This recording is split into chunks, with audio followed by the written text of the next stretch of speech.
So Clausius-Clapeyron equation.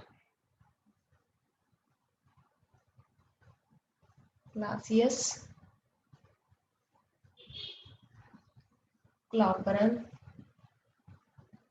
equation. Clausius-Clapeyron equation. So for this diagram,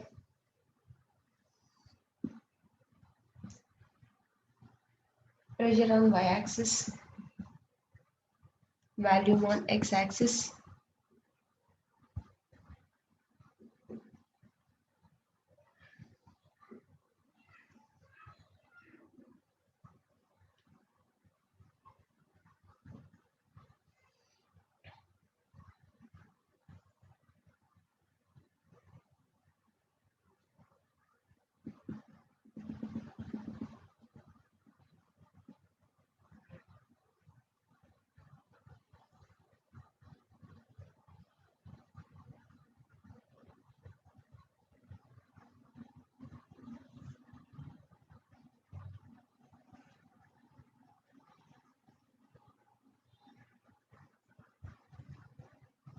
so here B, B dash and C, C dash. So this is D, D dash, A, A dash.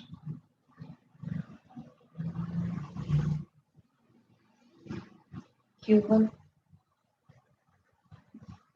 Q2. So here T minus dt, here T. So from this diagram,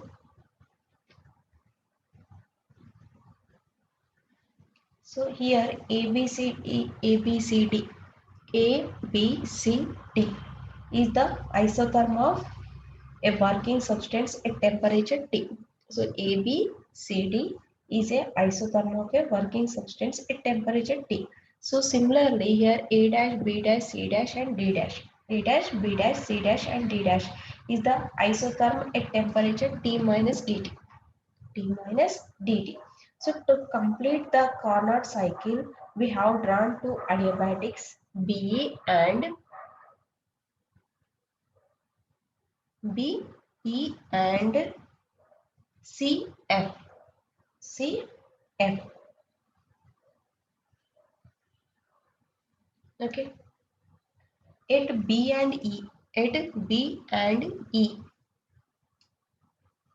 The substance is in liquid state. The substance is in liquid state. While at C and F, it is in vapor state. So from liquid to it convert into vapor. So let V1 and V2. Let here we have to consider V1 and V2 both are denote specific volumes of liquid and vapor respectively. Here we have to consider V1 and V2 both are specific values for liquid and vapor. And also consider L, capital L be the latent heat of a vaporization of liquid at temperature T. This is the latent heat at temperature T. And suppose the cylinder of Carnot's engine contains mass m of the liquid at temperature T and pressure P. So this is the working substance undergo the following cycle. So here reversible isothermal expansion BC. Reversible isothermal expansion BC. So the liquid is converted into vapor. The heat Q1 equal to m into L is observed at temperature T and the volume increases by m into V2 minus V1. So in first state, reversible isothermal expansion is V2C. The liquid is converted into vapor. The heat Q1 equal to m into L is observed at temperature T. The volume increases by m into V2 minus V1. So here reversible adiabatic expansion C to F. Here the temperature drops from T minus dt while the pressure drops P minus dP. P minus dP. Next one, reversible isothermal compression F2E. Reversible isothermal compression. So here also we have four processes. Isothermal, in isothermal we have expansion and compression, in adiabatic expansion and compression. and the vapor rejects Q2 temperature at T minus dT. Q2 temperature and T minus dT gets converted into liquid. So reversible adiabatic compression from E to B. So from these expressions we can write.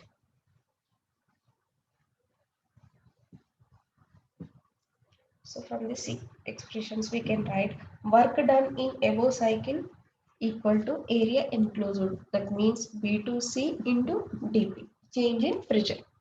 Change in pressure. Next, so work done dW equal to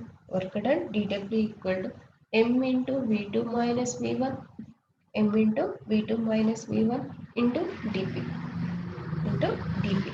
So from the efficiency expression of Carnot cycle, dW by Q1 equal to 1 minus d minus dt into T equal to dt by T.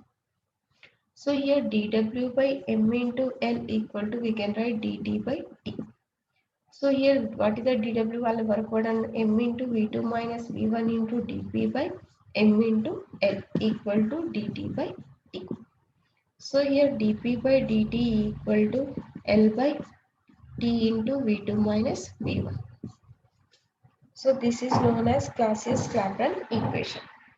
Clausius-Clapeyron equation. So for application for this effect of change of pressure on the melting point is when a solid is converted into liquid. When a solid is converted into a liquid, there is a change of value. There is a change of value. So now we consider the following 2 points. The substances like wax and sulfur which expand on melting, that is V2 greater than V1. V2 greater than V1. So the quantity V2 minus V1 is positive, therefore dP by dt value is positive quantity. When V2 greater than V1, then dP by dt value we get positive value. So this means that melting point of a wax type substances rises with increase of pressure. Next point. So the substance like ice which contracts on melting, that is V1 greater than V2, the quantity V2 minus V1 is negative. Therefore, dP by dt is negative. This means that the melting point of ice type substance decreases with increase in pressure. So the ice melts at a temperature lower than 0 degree centigrade at pressure high than normal pressure. Next, effect of pressure on boiling point of liquids. So when a liquid is converted into a gaseous state, the volume V2 of the substance is in the gaseous state always greater than that value V1. So in the liquid state. So therefore the quantity V2 minus V1 is always positive. So dP by dt is positive. This means that the boiling point of every liquid rises with increase in pressure. So this is the Clausius-Clapeyron equation.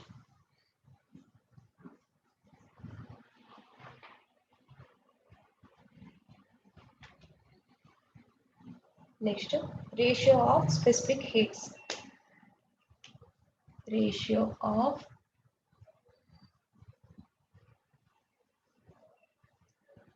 specific heats.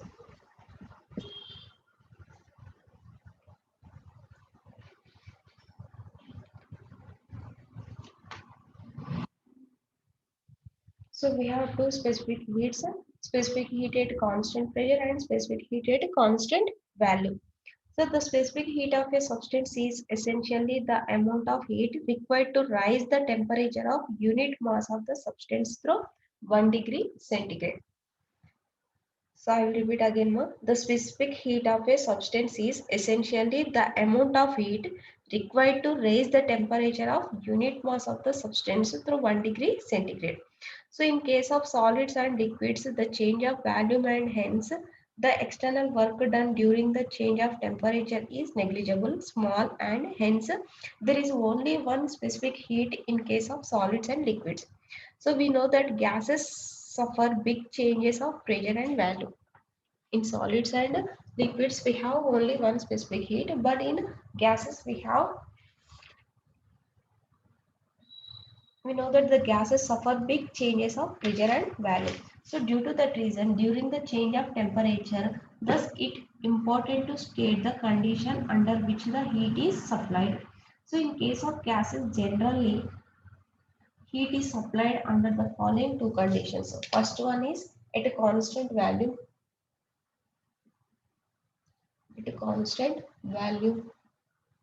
and second one at a constant pressure, at constant pressure. So in gases at constant value we have one specific heat, and at constant pressure also we have one specific heat. So here there are two specific heats in case of gases. So first one is specific heat at constant value and specific heat at constant pressure. Specific heat at constant value and specific heat at constant pressure. Okay. So first one, specific heat at constant value. How to define the specific heat at a constant value is amount of heat required to raise the temperature of 1 gram gas through 1 degree centigrade when the volume of gas is kept constant.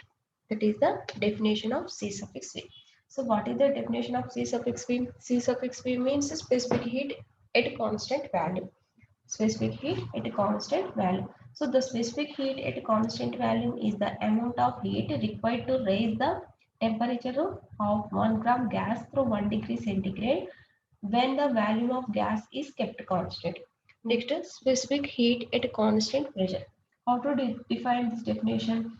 The specific heat at a constant pressure is the amount of heat required to raise the temperature of 1 gram gas through 1 degree centigrade when the pressure is kept constant. So here we have to define ratio of specific heats. Ratio of specific heats.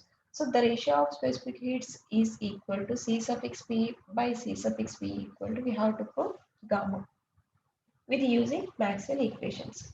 With using Maxwell equations. What is the ratio of specific heats? C suffix P by C suffix V equal to gamma. So what is the C suffix V? Specific heat at a constant value. So what is the C suffix P? Specific heat at a constant pressure. So how to define these two definitions? C suffix V means the specific heat at a constant value is the amount of heat required to raise the temperature of 1 gram gas to 1 degree centigrade when the volume of gas is kept constant. So C suffix P means specific heat at a constant pressure. So the specific heat at constant pressure is the amount of heat required to raise the temperature of 1 gram gas through 1 degree centigrade. So when the pressure is kept constant.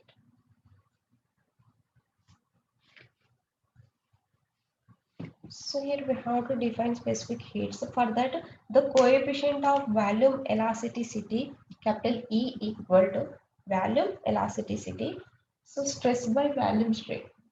Stress by volume strain. Stress by volume strain. So what is this value? Minus dP by dV by V. Or we can write minus V into dP by dV. So therefore the adiabatic elasticity E suffix S, the adiabatic elasticity E suffix S and isothermal elasticity. So this value we can write minus V into dou P by dou V at a constant entropy, and isothermal elasticity E suffix T equal to minus V into dou P by dou V at a constant T.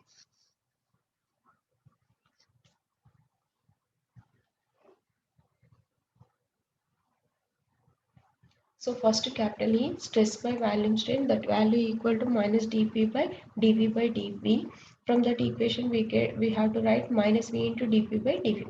So from this equation here I am writing isothermal elasticity and adiabatic elasticity and isothermal elasticity. So minus V dou P by dou V. Here at constant entropy, this is at constant temperature. Adiabatic process at constant entropy, isothermal process at constant temperature. Next, so dividing these two equations, that means E suffix S by E suffix T value, E suffix S by E suffix T value. So what is the E suffix S by E suffix T value? Minus V into dou P by dou V at constant entropy by minus V into dou P by dou V at constant temperature.